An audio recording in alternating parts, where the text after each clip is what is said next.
had to report on this for you guys because, let's be real, this doesn't happen very often. But CNN, okay, which has completely cheated Bernie Sanders, especially in 2016, is admitting that Bernie Sanders is in the lead, okay? And he's in the lead with Biden, all right? So the title of this article from CNN says it's not just the polls that show Biden and Sanders leading the primary. And so basically what this article explains is that it's not just the polls that have Bernie and Biden at 1 and 2, or Biden and Bernie at 1 and 2, but there are two very important indicators of who will emerge victorious, and that is fundraising and endorsements.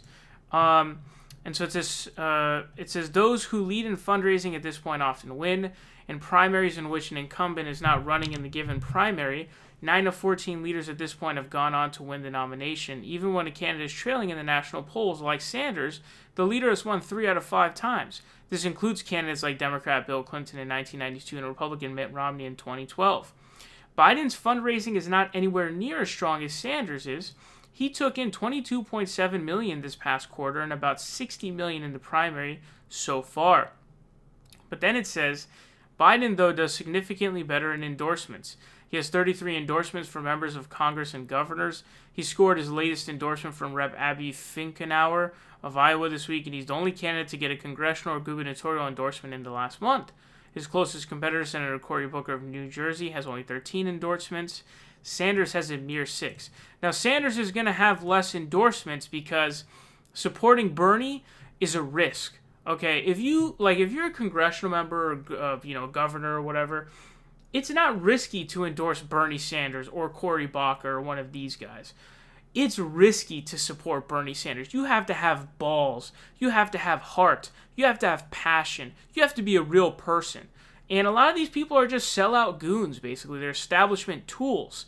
And so they'll just throw their support behind Biden. It's a safe pick. It's an easy thing for them to do. They get to stay in their cushy little spot.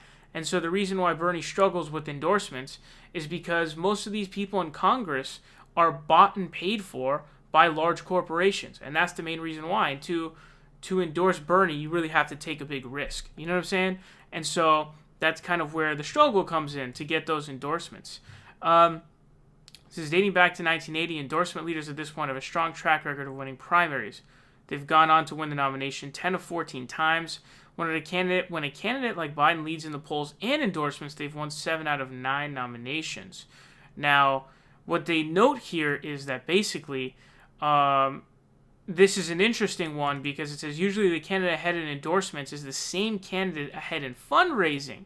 Now, what the case right now is Bernie leads in fundraising, but Biden leads in endorsements. So it's like, there's these two indicators, which are, I guess, the biggest indicators of who wins, is split. And so we're going to have to see who ends up coming out.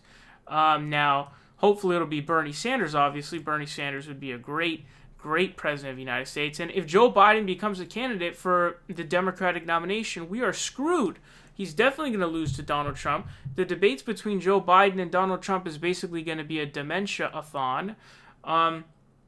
They're just going to be fighting to see who's got, more late-stage dementia, essentially. Like, whose dementia is more developed is essentially what it's going to be. There's going to be aneurysms and all this kind of stuff. Really, really horrible. He's also not a very electable candidate. And it'd just be a horrible idea to pick Joe Biden. And nobody's going to be enthusiastic about supporting Joe Biden. That's the problem.